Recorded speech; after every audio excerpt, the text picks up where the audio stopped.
Emerging industry Audi 2 pump machine finally arrived. My hands, this is the media machine. Media machine than the official version of the sale to be slightly earlier, but the official version of the first batch of the 27th will be shipped, so I should be the media machine, and the official version of the difference is not very big. In the last installment of the video we have been on it for the running score, and 2Rabbit's score is the performance of strong invincible certainly do not have. To say that, today we come to it. Today we're going to have a detailed review of the other aspects of it. Let's take a look at the appearance. Odin 2 shell design is more rounded.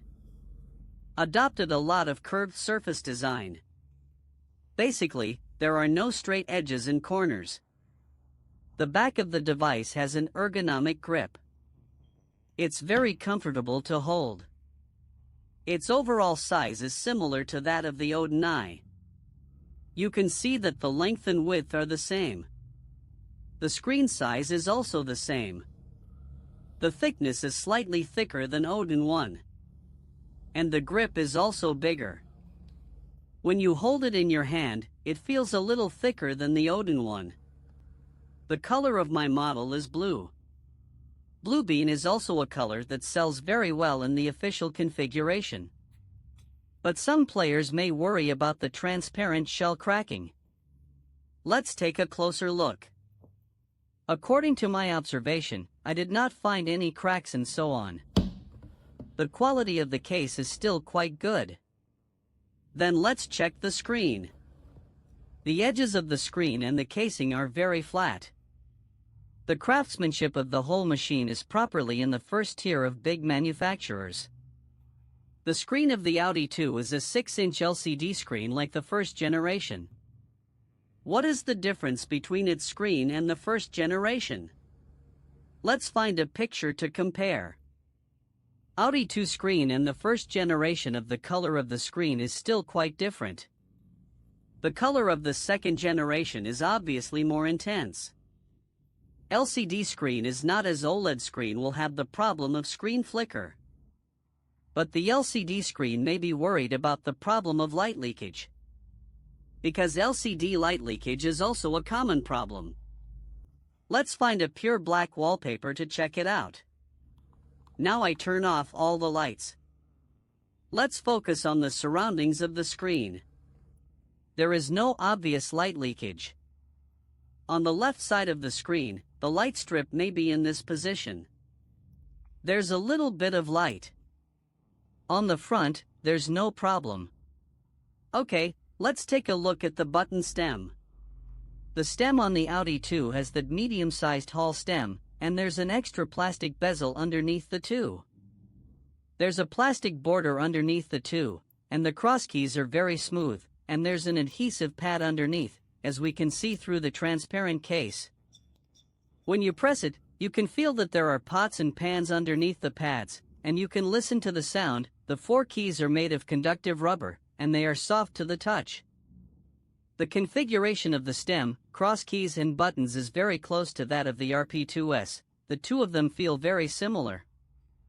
The 202 this time puts the 4 function keys on either side of the screen. Here's the slag star.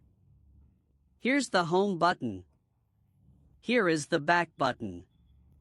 Compared to the layout of the function keys of the first generation, obviously the second generation is a bit smoother. And the speaker has been placed on the front. Let's try its sound quality later. The shoulder buttons are vertically arranged. I think there's a rubber pad under L1. It's a bit soft to press. It can be triggered from all angles. L2 is a Hall linear trigger. It has a linear function.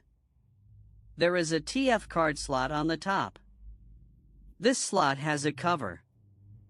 Then here is the micro HDMI output port. Radiator outlet. Volume adjustment key. Power button with fingerprint module. The bottom has a Type-C port and extremely advanced 3.5mm headphone jack. Then on the side are 2 light strips. We know that on the Odin 1. The transparent version did not have lights. But Odin 2 has added lights to the clear version. Because of the transparent shell. If the light is too strong. If the light is too strong, it will be too blinding. That's why Odin 2 has added the function of adjusting the light. We can choose to turn off the light here.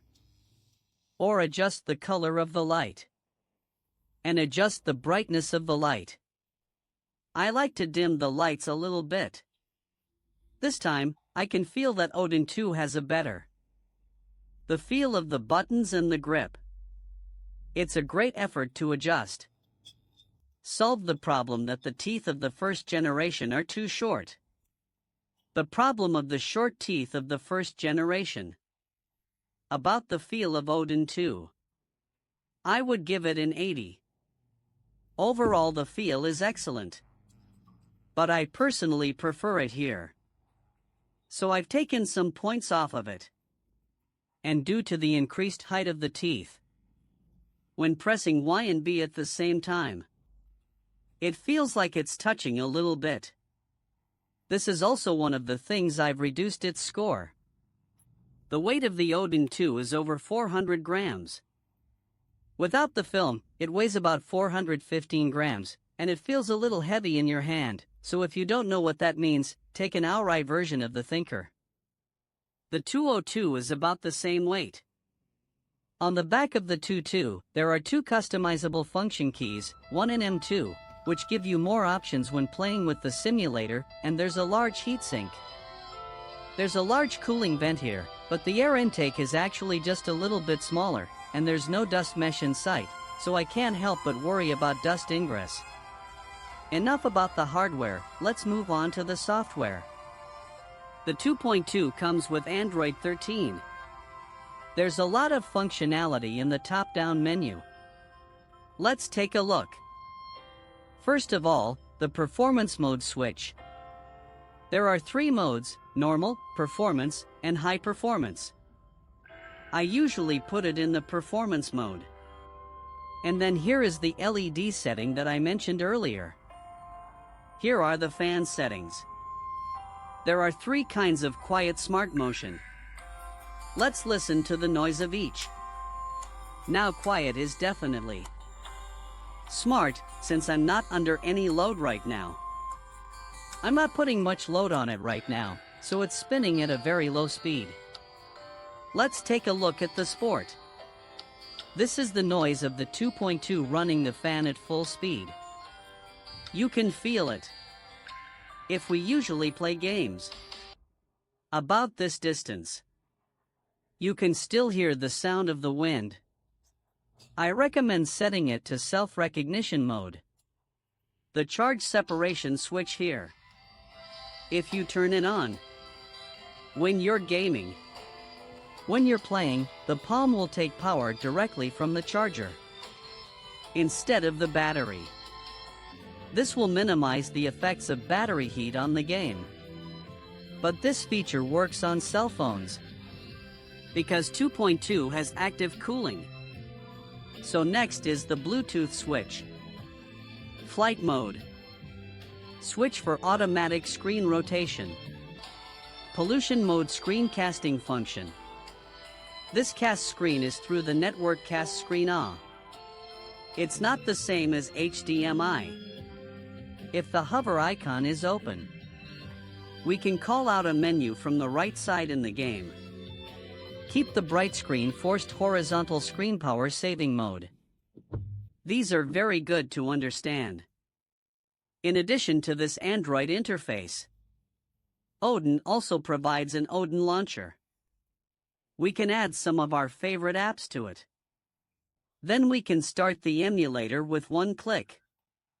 In this launcher, there is a slide-out menu on the left and right side.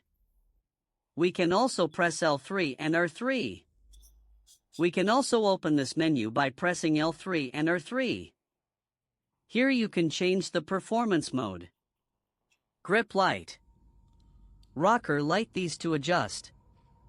The right side can be set Wi-Fi Bluetooth. Flight mode brightness. Here you can see the memory usage. I have a 12 plus 256. Let's try. How is the sound quality of Audi 2? I've got the best sound quality. One of the best sound quality handhelds I have right now. RP2S. Let's compare it. But I didn't think that was a good enough comparison. So I found the best audio equipment in the house. This is the decoder. This is the amplifier. And this is the HD 600 from Deep Sea Sale. Let's use this equipment to compare. Don't take it seriously. Now let's have a game test. Due to the powerful performance of the Audi 2, I'm sure a normal test won't bring out its full power. So I decided to give it something special. This is the PS2 game Zero Tattoo sound. This game I am loading. I've baked in the texture pack. We're in the graphics settings. We're going to go in the graphics settings and we're going to turn the texture pack on and off.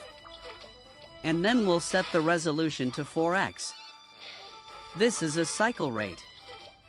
We usually adjust it upwards to reduce its cyclicity. This is where we do the opposite. We're going to increase the cyclic rate. That's like overclocking the PS2. We're going to 300%. This is the effect of loading the high-definition texture pack. Like the pattern on the lamp. The texture on the wall will be much clearer than the original. After we increased the cycle rate by 11, the equivalent of a 30 frames per second game on the original machine will run at 60 frames per second. So it's a lot more silky smooth. But after we set up multiple resolutions, you can see that there's now a white bar on the right side of the screen. There's a white bar on the right and bottom of the screen. This is due to the multiple resolution. It's a bug in the screen. We need to fix it. Let's click on the status symbol to enter the game's individual settings. And then in the advanced settings. And turn on manual hardware repair. And then we'll find the half pixel offset. And we'll set it to normal. And you can see that this white border has disappeared. At 4x resolution. 311% cyclically. With the HD5 pack loaded. The game is still very smooth. This kind of gameplay is only possible with a CPU as powerful as. That's the only way to play. But this game is too dark. It may not come out well. Let's try G.I. Joe 8. Also in 4x resolution. At 4x resolution, the whole picture becomes high definition. The frame rate is still very stable. There's no adjustment at all. Battles are also very smooth. The good thing about handhelds is that you don't need to do any messy settings. You just need to adjust the resolution. For little white players, this is very good. Playing 3DS emulators on previous handhelds. The effect is always not good. Because the 3DS emulator is special. The running efficiency of this emulator is not very high. But Odin 2, with its powerful performance, directly feeds this emulator. I recommend using the CHR MMJ version. Although the MMJ version only has OpenGL shaders. But with Odin's high performance, we only need to change one setting. It's the shader type. We need to change it to split shader. And then the internal resolution. And then the internal resolution. The 3DS emulator is prone to switching between maps. Or when new elements appear. It'll lag a little bit. on the better handhelds. But in Odin 2, this problem no longer exists. Even when we switch maps to a place we've never been before, it doesn't lag. It can be said that the 3DS is the most difficult model. In Odin 2, it's finally solved. We can also run the emulator at high resolution. You can set up to 6x. But I feel there's no difference between 6x and 3x. I'd rather set it to 3x in order to save power. Many gamers are concerned about the effect of 2.2 on NS emulator. The NS emulator has to replace a third-party GPU driver. If you use your own driver, there will be a lot of graphic errors. We won't set the multiplier for NS emulator. We'll just set the normal dock mode. This way, the resolution is 1080, which fits the screen perfectly. Parties at 60 frames per second. Look at Zelda's Breath of Mines. Zelda has like 20 frames per second. Because I usually use this emulator less. I don't know what's wrong with the settings. I've seen other reviews. The reviews are pretty high. I only installed the U emulator. Maybe it's better to use the egg emulator. When playing some natively installed games that don't support joysticks, we can use the key mapping function. From the right-hand side, enter the menu for key mapping. We click on Key Adaptation. Here you can set the key mapping scheme. For some popular games, there is a built-in program you can download. We click on the download icon. Then there is a normal network program and a 4 skills program. We just need to click on it.